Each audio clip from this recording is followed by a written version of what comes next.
गौरी पुत्र गणेश भगवान की जय। ओम नमः शिवाय।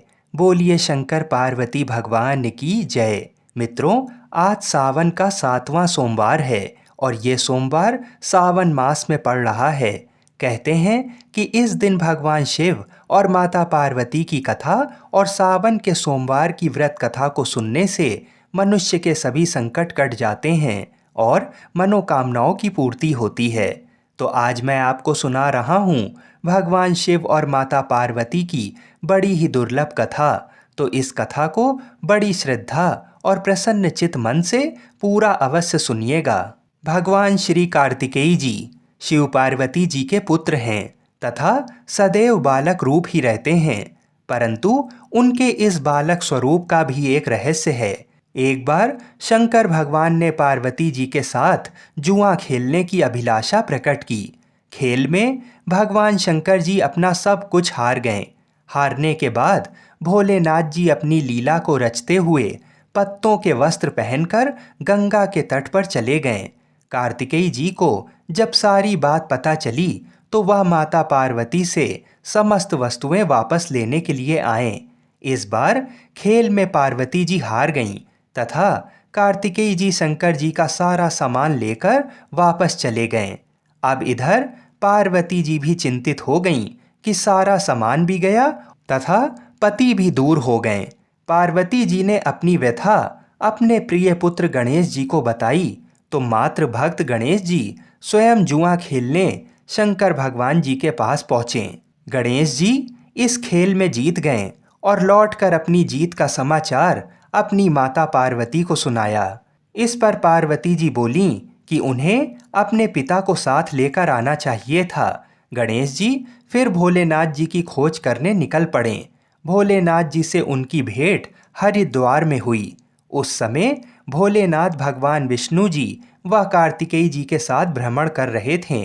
पार्वती जी से नाराज भोलेनाथ ने लौटने से मना कर दिया। भोलेनाथ जी के भक्त रावण ने गणेश जी के वाहन मूसक को बिल्ली का रूप धारण करके डरा दिया। मूसक गणेश जी को छोड़कर भाग गए। इधर भगवान विष्णु ने भोलेनाथ की इच्छा से पासा का रूप धारण कर लिया था। गणेश जी ने माता के उदास होने की बात भोलेनाथ जी को कह सुनाई। इस पर भोलेनाथ बोले कि हमने नया पासा बनवाया है, अगर तुम्हारी माता पुनः खेल खेलने को सहमत हों तो मैं वापस चल सकता हूँ। श्री गणेश जी के आश्वासन पर भोलेनाथ जी वापस पार्वती जी के पास पहुँचे तथा खेल खेलने को कहा। इस पर पार्वती जी हंस पड़ीं और बोलीं, अभी आपके पास क्या चीज़ है जिससे खेल खेला जाए। ये सुनकर भोलेनाथ जी चुप हो गए। इस पर नारद जी ने अपनी वीणा आदि सामग्री उन्हें दी। इस खेल में श्री भोलेनाथ जी हर बार जीतने लगे। एक दो पासे फेंकने के बाद गणेश जी समझ गए तथा उन्होंने भगवान विष्णु के पासा रूप धारण करने का रहस्य माता पार्वती जी को बता दिया। सारी बात सुनकर पार्वती जी को क्रोध आ गया। रावण ने माता को समझाने का प्रयास किया पर उनका क्रोध शांत नहीं हुआ तथा क्रोधवश उन्होंने भोलेनाथ जी को श्राप दे दिया कि गंगा की धारा का बोझ उनके सर पर रहेगा। नारद जी को कभी एक स्थान पर ना टिकने का अभिशाप मिला। भगवान विष्णु जी को श्राप दिया कि यही रावण तुम्हारा शत्रु होगा तथा रावण को श्राप दिया कि विष्णु ही तुम्हारा विनाश करेंगे। कार्तिकेय जी को भी माता पार्वती जी ने कभी जवान ना होने का श्राप दिया। इस पर सर्वजन चिंतित हो उठे। तब नारद जी ने अपनी विनोदपूर्ण बातों से माता का क्रोध शांत किया तो माता ने उन्हें वरदान मांगने को कहा।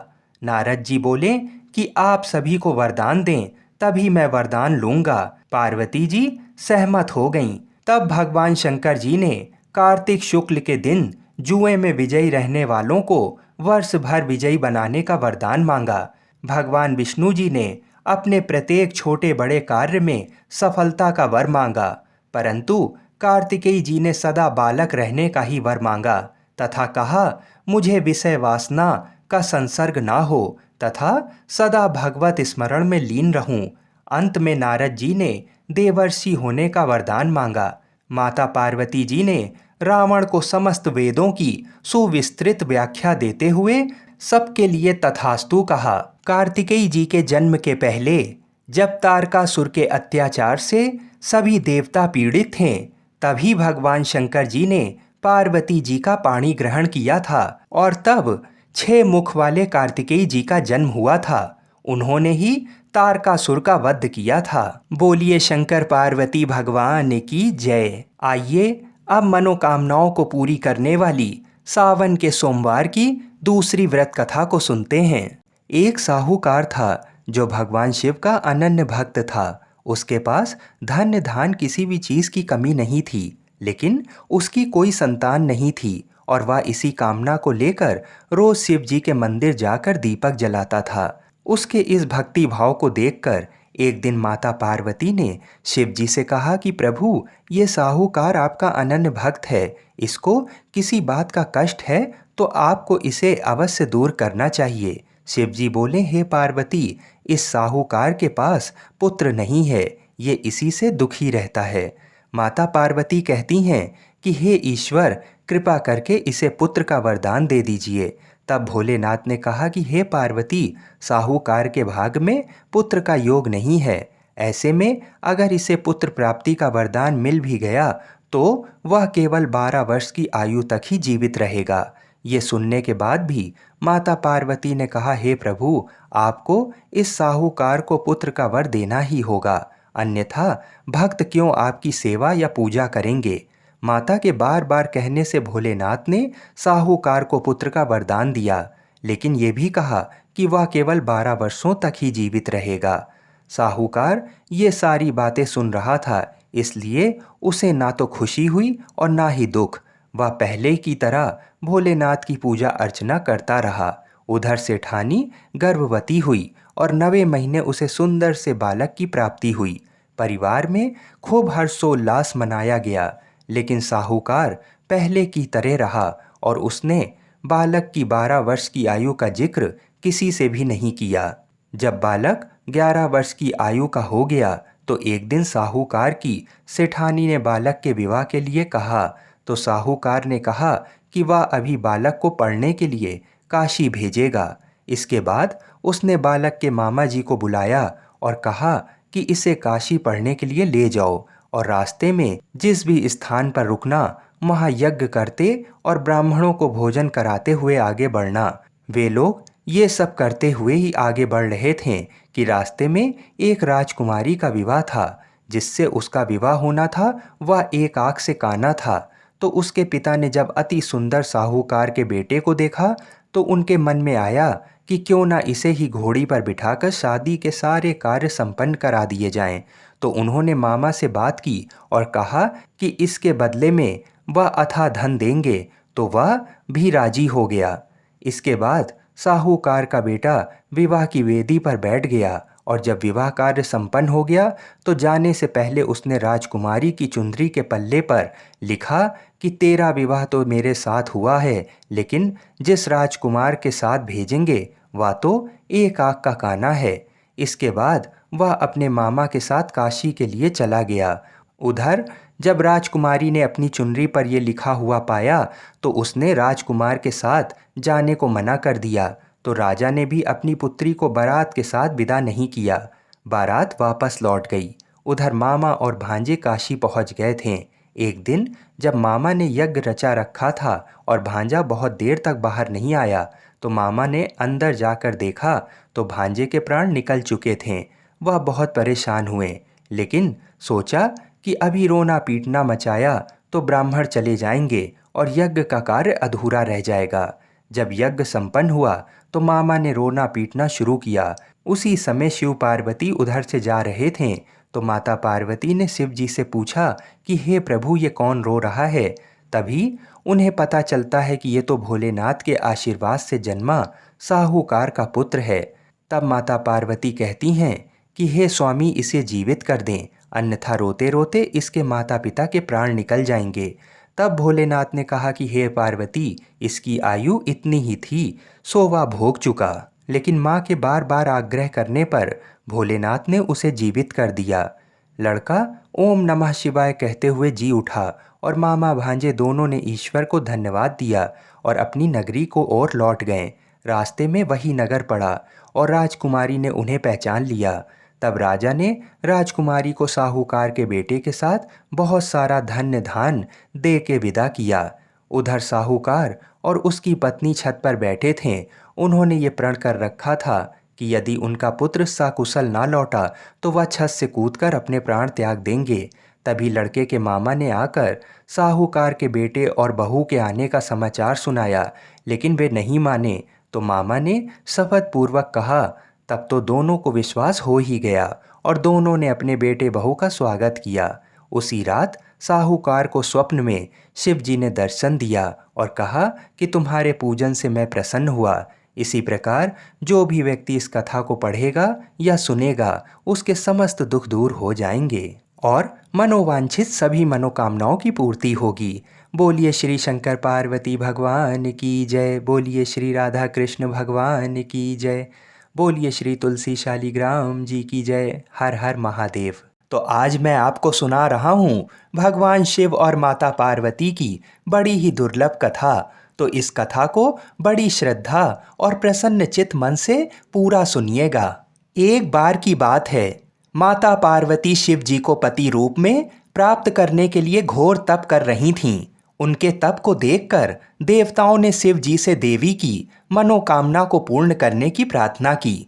शिव जी ने पार्वती जी की परीक्षा लेने सप्त ऋषियों को भेजा।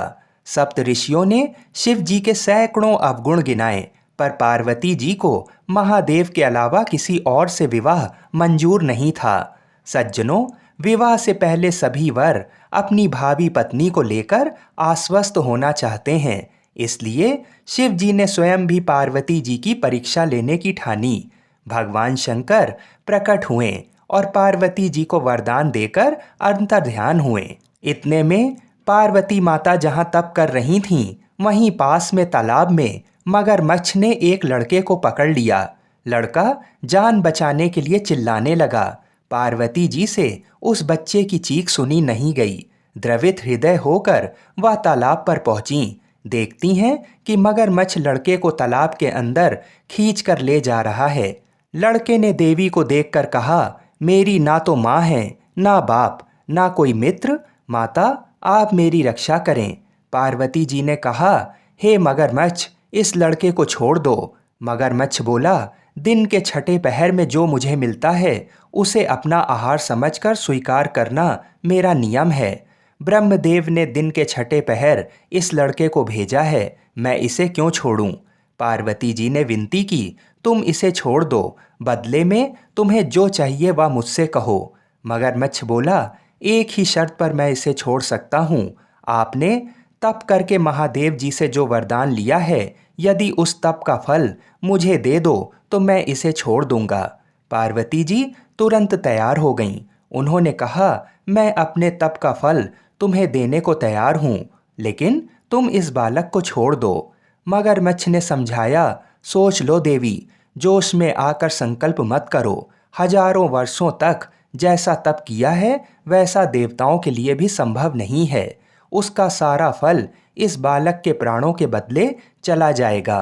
पार्वती जी ने कहा, मेरा निश्चय पक्का है, मैं तुम्हें अपने तप का फल देती हूँ, तुम इसको जीवन दे दो।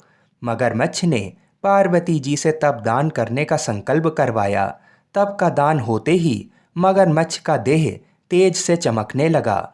मगर बोला, हे पार्वती, देखो तप के प्रभाव से मैं तेजस्वी बन गया हूँ। तुमने जीवन भर की पूंजी एक बच्चे के लिए व्यर्थ कर दी। चाहो तो अपनी भूल सुधारने का एक मौका और दे सकता हूँ। पार्वती जी ने कहा, हे ग्रह, तब तो मैं पुनः कर सकती हूँ, किंतु यदि तुम इस लड़के को निगल जाते तो इसका जीवन वापस नहीं मिल सकता था। देखते ही देखते वह लड़का अदृश्य हो गया। मगरमच्छ भी लुप्त हो गया। पार्वती जी ने विचार किया, मैंने तप तो दान कर दिया है, अब पुनः तप आरंभ करूंगी। पार्वती जी ने फिर से तप करने का संकल्प किया। भगवान सदाशिव फिर से प्रकट होकर बोले, पार्वती, भला अब क्यों तप कर रही हो? पार्वती जी ने कहा, प्रभु, मैंने अपने तप का फल दान कर दिया है। आपको पति रूप में पाने के संकल्प के लिए मैं फिर से वैसा ही घोर तप कर आपको प्रसन्न करूंगी। महादेव जी बोले, मगरमच्छ और लड़के दोनों रूपों में मैं ही था। तुम्हारा चित्त प्राणी मात्र में अपने सुख दुख का अनुभव करता है या नहीं, इसकी परीक्षा लेने को मैंने ये लीला रची थी। अनेक रूपों में दिखने वाला मैं एक ही हूँ। मैं अनेक शरीरों में शरीरों से अलग निर्विकार हूँ। तुमने अपना तप मुझे ही दिया है, इसलिए अब और तप करने की कोई जरूरत नहीं है। देवी ने महादेव को प्रणाम कर प्रसन्न मन से विदा किया। बोलिए शंकर पार्वती भगवान की जय। आइए अब मनोकामनाओं को पूरी करने वाली दूसरी कथा को भी सुनते हैं। नारद जी ने एक बार भोलेनाथ जी की स्तुति करके पूछा, प्रभु आपको प्रसन्न करने के लिए सबसे उत्तम और सुलभ साधन क्या है?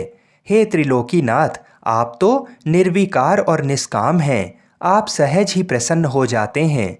फिर भी मेरे जानने की इच्छा है कि आपको क्या प्रिय है। तब शिव जी बोले, नारद जी वैसे तो मुझे भक्त के भाव सबसे प्रिय हैं, फिर भी आपने पूछा है तो मैं बताता हूँ। मुझे जल के साथ साथ बिल्व पत्र बहुत प्रिय है।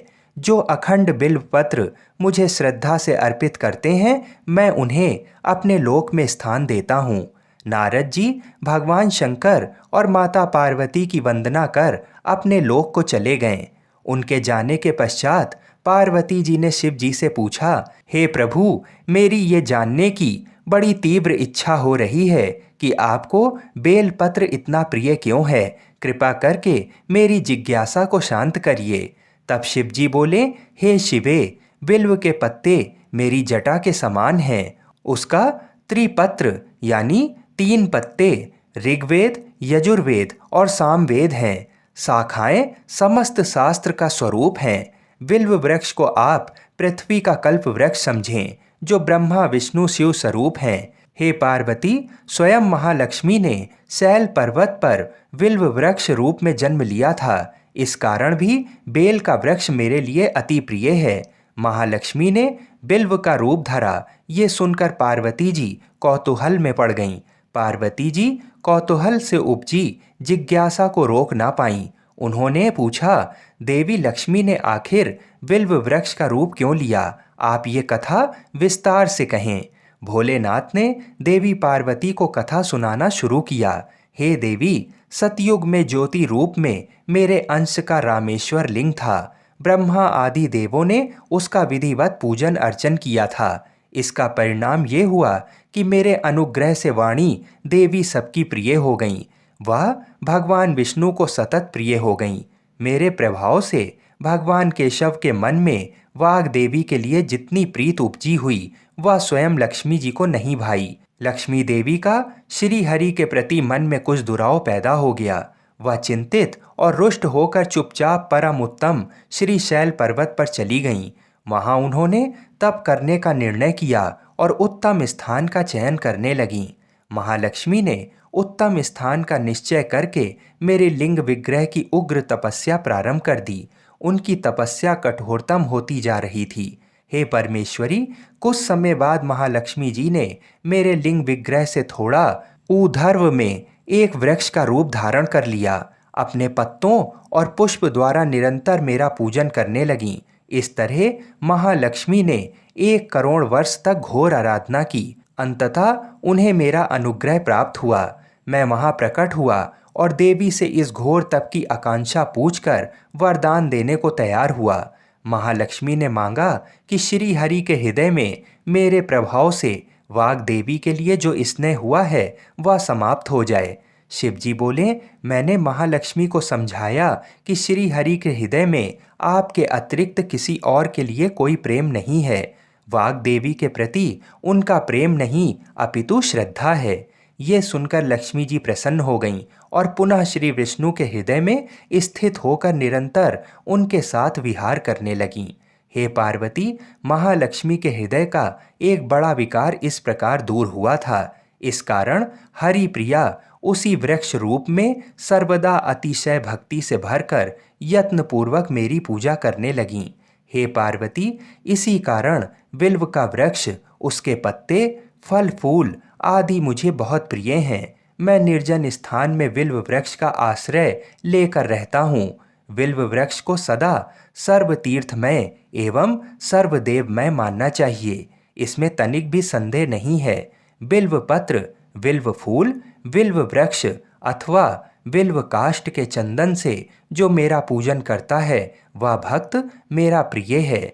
बिल्व वृक्ष को शिव के समान ही समझो, वह मेरा शरीर है। जो बिल्व पर चंदन से मेरा नाम अंकित करके मुझे अर्पण करता है, मैं उसे सभी पापों से मुक्त करके अपने लोक में स्थान देता हूँ। हे देवी, उस व्यक्ति को स्वयं लक्ष्मी जी भी नमस्कार करती हैं जो बिल्व से मेरा पूजन करते हैं। जो बिल्व मूल में प्राण छोड़ता है उसको रुद्र देह प्राप्त होता है, और ऐसे मनुष्य पर सदैव ही माँ लक्ष्मी की कृपा रहती है और साथ साथ भगवान नारायण की भी कृपा उसको सदैव प्राप्त होती है। तो आज मैं आपको सुना रहा हूँ भगवान शिव और माता पार्वती की बड़ी ही दुर्लभ कथा। तो इस कथा को बड़ी श्रद्धा और प्रसन्न चित्त मन से पूरा सुनिएगा। एक समय की बात है जब राम जी वनवास खत्म होने के बाद राज सिंहासन पर बैठे थे। उस समय माता पार्वती और भोलेनाथ घूम रहे थे। तो भोलेनाथ ने देखा कि राम जी के दादाजी का श्राद्ध का भंडारा हो रहा है। तब भगवान भोलेनाथ जी ने सोचा कि चलो मैं भी राम जी के घर चलता हूँ, इसी बहाने राम जी का दर्शन भी कर लूँगा। तो भोलेनाथ ने माता पार्वती से बोला, हे गौरा, तुम कैलाश धाम जाओ और हमारे लिए भोजन बनाओ, मैं थोड़ा देर से आता हूँ। तो माता ने भोलेनाथ की बात मानकर कैलाश धाम को चली गईं और भोलेनाथ पहुँचे राम जी के घर और ब्राह्मणों के साथ पंगत में बैठ गए और भंडारा खाने लगे। तभी ब्राह्मणों को माता जानकी ने पेट भर भोजन खिलाया। उसके बाद सभी ब्राह्मण उठकर चले गए, लेकिन भोलेनाथ बैठे रहे। तो माता सीता लक्ष्मण जी की धर्म पत्नी माता उर्मिला से बोली, सभी ब्राह्मण उठकर चले गए। तो माता उर्मिला बोली, सभी ब्राह्मण उठकर चले गए हैं, केवल एक ही बैठा है। तो माता जानकी जी बोली, अच्छा कोई बात नहीं, थोड़ा भूखा होगा, इसे और भोजन खिला दो। तब माता सीता और माता उर्मिला सभी सखियां भोलेनाथ को भर पेट खाना खिलाने लगीं। भोलेनाथ खाते गए, लेकिन भोलेनाथ की भूख ना शांत हुई और वे भोजन खाते ही गए। माता जानकी के रसोई का सारा सामान खत्म हो गया, लेकिन भोलेनाथ उठे नहीं। तो माता सीता जल लेकर भोलेनाथ के पास गईं और बोली, बाबा पानी पी लो। तब भोलेनाथ बोले कि जब आधा भोजन खा लूँगा तो पानी पी लूँगा। अब माता सीता सोचने लगीं कि लो, अभी तो आधा भी नहीं हुआ है। माता जानकी ने फिर से सामान मंगवाकर उन्हें भरपेट भोजन खिलाया, लेकिन भोलेनाथ रुकने का नाम ही नहीं ले रहे थे।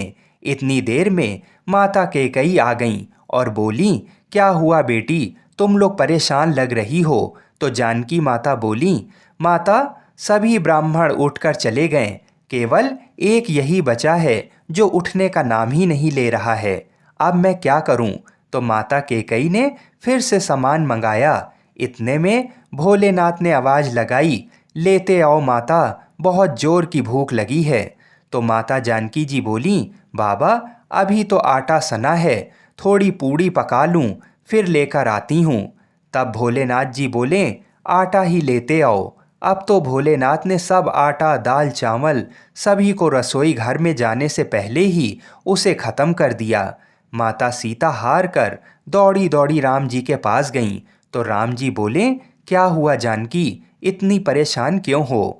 माता सीता बोली, सभी ब्राह्मण उठकर चले गए हैं, केवल एक ऐसा ब्राह्मण बैठा है जो सब भंडार को खाली करे दे रहा है। राशन मंगवा कर लाओ तो रसोई में जाने से पहले ही बोरियों को ही खत्म कर देता है। तो राम जी बोले, चलो मैं देखता हूँ कि कौन ऐसा है। राम जी गए तो देखते ही पहचान गए कि ये तो मेरे भोलेनाथ हैं। राम जी ने मन ही मन भोलेनाथ को प्रणाम किया और बोला, जानकी इनको कोई नहीं खिला सकता, इनको तो अन्नपूर्णा ही खिला सकती हैं। और राम जी ने मन ही मन माता पार्वती जी को बुलाया। तब माता पार्वती जी प्रकट होकर बोलीं, क्या हुआ श्री राम जी, आपने मुझे क्यों याद किया?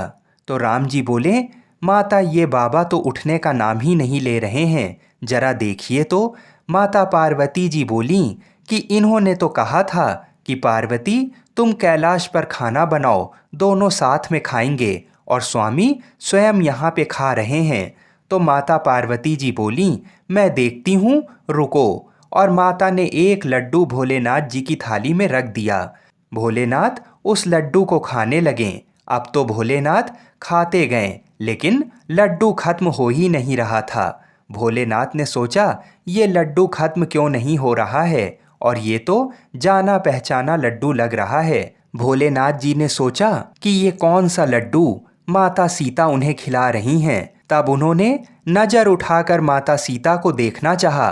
तब सामने माथे पर लाल बिंदी लगाए स्वयं अन्नपूर्णा माता पार्वती खड़ी थीं। माता बोली, और कितने लड्डू रख दूं? माता पार्वती को देखते ही भोलेनाथ बोले, बस हो गया, और मेरा पेट भी भर गया है। भोलेनाथ उठ गए और सीताराम जी ने भोलेनाथ और माता पार्वती जी का बहुत बहुत आदर सत्कार किया। तब भगवान भोलेनाथ ने प्रसन्न होकर माता जानकी को अखंड सौभाग्यवती होने का वरदान दिया और दोनों जन अंतर ध्यान हो गए। बोलिए शंकर पार्वती भगवान की जय। आज सावन का सोमवार और नाग पंचमी का त्यौहार एक ही दिन है, तो आइए नाग पंचमी की भी पावन कथा को सुनते हैं। इस कथा को सुनने से हमारा घर धन धान्य से भर जाता है। एक बार भगवान शिव और माता पार्वती सरोवर में जल क्रीड़ा कर रहे थे। उसी समय संयोगवश भगवान शिव का वीर्य स्खलन हो गया। उसी समय भगवान शिव ने अपने वीर्य को पत्ते पर रख दिया। उस वीर्य से 5 कन्याओं का जन्म हुआ, लेकिन ये कन्याएं मनुष्य रूप में ना होकर नाग रूप में थीं। माता पार्वती को इस बारे में कोई जानकारी नहीं थी कि शिव लीला से 5 नाग कन्याओं का जन्म हो चुका है, लेकिन भगवान शिव जी को सब पता था और वह उनसे गणेश और कार्तिकेय की तरह स्नेह भी रखते थे। इसलिए वह हर सुबह जाकर सरोवर के पास 5 कन्याओं से मिलते थे और उनके साथ खेलते थे। ऐसा कई दिनों तक चलता रहा। फिर एक दिन माता पार्वती को शक हुआ कि आखिर महादेव इतनी सुबह कहाँ चले जाते हैं। इसलिए उन्होंने तय किया कि वह इस रहस्य को जानकर ही रहेंगी। एक दिन जब भगवान शिव सरोवर के लिए सुबह निकले, तब माता पार्वती भी उनके पीछे पीछे सरोवर तक पहुंच गईं। माता पार्वती ने देखा कि महादेव पिता की तरह उन 5 नाग कन्याओं के साथ खेल रहे हैं। माता पार्वती को ये देखकर बहुत क्रोध आ गया और उन्होंने क्रोध के वशीभूत होकर उन 5 नाग कन्याओं को मारना चाहा। जैसे ही उन्होंने मारने के लिए पैर उठाया, तभी भोलेनाथ ने उनको रोककर बताया कि ये 5 नाग कन्याएं आपकी पुत्री हैं। महादेव की इस बात से माता पार्वती आश्चर्यचकित होकर देखने लगीं। फिर नाग कन्याओं ने देवी पार्वती को कन्याओं के जन्म की कथा सुनाई। शिव जी की कथा सुनकर माता पार्वती जोर जोर से हंसने लगीं। भगवान शिव की इन नाग कन्याओं का नाम जया, विषहर, शामिलबारी, देव और दोतली है। भगवान शिव ने अपनी पुत्रियों के बारे में बताते हुए कहा कि जो भी सावन मास के शुक्ल पक्ष की पंचमी यानी नाग पंचमी के दिन इन नाग कन्याओं की पूजा करेगा, उनके परिवार को सर्पदंश का भय नहीं रहेगा। साथ ही इन देवियों की कृपा से घर में कभी भी धन धान्य की कमी नहीं रहेगी। यही कारण है कि सावन कृष्ण पंचमी और सावन शुक्ल पंचमी के दिन इन 5 नाग कन्याओं की पूजा की जाती है। गौरी पुत्र गणेश भगवान की जय। ओम नमः शिवाय। बोलिए शंकर पार्वती भगवान की जय।